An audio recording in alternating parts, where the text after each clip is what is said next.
Ryan Garcia, KO Artist Sports right here with the one and only Brian Mendoza. Man, tall order you got on Saturday. A little bit. Tall. Is that, I'm assuming, probably the tallest opponent you've ever had, even amateurs, all that? Like. Oh yeah, of course. They don't really build them that tall. And if they are, like, I mean, I've sparred with cruiserweights and stuff, like even in preparation for this camp. So I've been in there with big guys, but obviously, like in real fights and stuff, those people never belong in these types of weight classes. So that is what it is. But I brought it. My main spar. I've sparred tons of people, but my main sparring was Mike Fox, and he's a 6'4" southpaw, lanky, welterweight actually.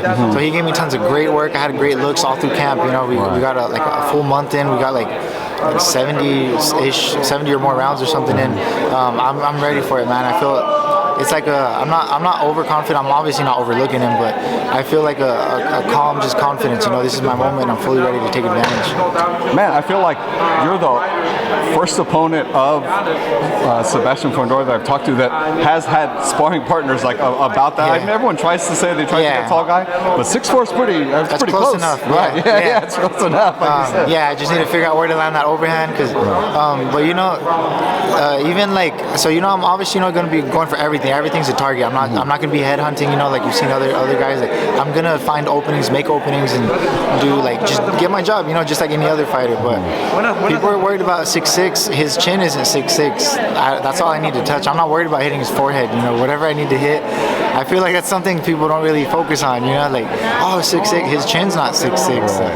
That's what it is, man. But you know, we're ready, man. We have a beautiful game plan with it's my trainer Ismael Salas and my strength coach Tony Brady that gave me the gas tank to be able to go 10, 12, 15 rounds, whatever you want to go. Like, you know, at full-blown pace. You know, we just left no stone unturned. You know, like you said, we got the sparring in, we got the brains with Ismael Salas, we got my strength and conditioning with Tony Brady. Left no stone unturned. You know, I cut weight beautifully. I still even had a little bit of a breakfast, even at 54. So it's just, everything was amazing, man. Just truly blessed, and I'm thankful. You know, outside of everything, you know, I'm grateful to be in this position, and I feel like I truly belong here. So it's time to put the world on notice. Man, having Ismael Salas, I feel like is it's a mastermind, man. It's a master. He knows his craft. He knows boxing excellently. Just talk about the confidence building having Ismael in your corner. It's been huge. You know, I've been with him since I came to Vegas to train with him. So it's about 5 years now, almost 5 years in August, I believe. But it's just been tremendous. I mean, you can literally see, like, I hate watching old videos of me hitting mitts or sparring or anything like that. It's almost cringy because I've developed so far that looking back, man, I've come a long way. And it's just that constant development. But how can you not? You know, I'm like a sponge out there in Vegas, just soaking up that knowledge. I've got tons of rounds in the bags with Eddie Sandy Lara. I helped Caleb plant for the Durrell fight. Ugas for several fights. Rubesi Ramirez, he's always mentoring me. He just got his own belt last week. It's my turn to have the business. I have so much knowledge around me. Just won recently too, right? Luis Feliciano just won. He had his fight out there in Milwaukee, I believe. Everybody's winning, man. You know, everybody's doing their job, and it's just my turn. I'm excited to finally get my shot again. You know? I'm excited to see it, brother. I'm excited to see it, especially you coming off the win versus Rosario. Just want to get your take on a couple fights coming up. Obviously, Tank Ryan's coming up here in a couple weeks. Being that you're the shorter guy in this fight, right, facing Sebasian Fundora, I mean, I don't know how you see that fight playing out, but I don't know. How do you see it playing out? With Tank and Ryan? Right, with Tank and Ryan. I just feel like Tank is too smart of a fighter. Like I saw people posting today, you know, they're trying to look back at the Gamboa fight because he did look very flawed in that fight, but I felt like he was more, he needed that experience of being in there with a legend like that, you know, like someone, so like a high name, because I feel like after that fight, he's really sharpened everything up, and I honestly, I love watching Tank's fights, man, like just period, and I see more of the ring IQ, you know, all that stuff, the power's there, but he sets it up and stuff like that. I see more of a ring IQ, and that's why I'm picking Tank, not just because of the pop or this or that, but I'm not counting out Ryan because that hook is deadly, and it's hard to see, even sometimes in slow-mo, that's a fast shot. So I'm picking Tank, but you know it's not a walkover fight.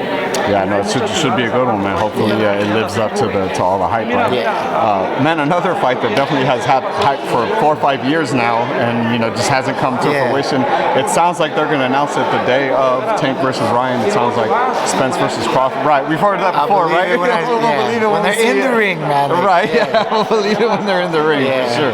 But looking at that fight, how does Terrence deal with Spence's pressure, and how does Spence deal with Terrence's like switch hitting? Yeah, it's crazy, you know, because it's gonna be about who can establish more. It's gonna be about who really won't fold, you know, who really won't give in like an inch, you know, in the fight, because they're both so strong at what like their strong suits that it's just crazy. And as a boxing fan, I'm just excited to watch the fight. I'm really looking forward to it, but I feel like it's just crazy because you look, you could say Spence does have enough pressure to offset like even the switch hitting and the sharpness the sharpshooting that Terrence has, but Terrence has the sharpshooting and switch hitting and everything, the angles to offset Spence's. So it's really like a 50-50. Like I might still lean towards Spence just because I don't know. I just feel like maybe it's still a little more ruggedness style-wise, but I don't really want to. I'm not gonna bet on that fight. I can tell you that. I'm just gonna sit at home and watch that one, enjoy that one. Enjoy it, for sure.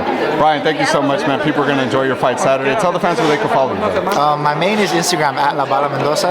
I'm all across the board though. Facebook. I'm not really on TikTok. You might not even want to follow me there, but everywhere else, Twitter. Like I said, mainly Instagram at La Bala Mendoza for all my up-to-date, you know, latest stuff, and behind the scenes, everything gets posted there. So give me a follow, and promise to entertain you guys this Saturday. Just be ready to hear I'm the new. There it is. Appreciate you, sir. Thank you so much for your time.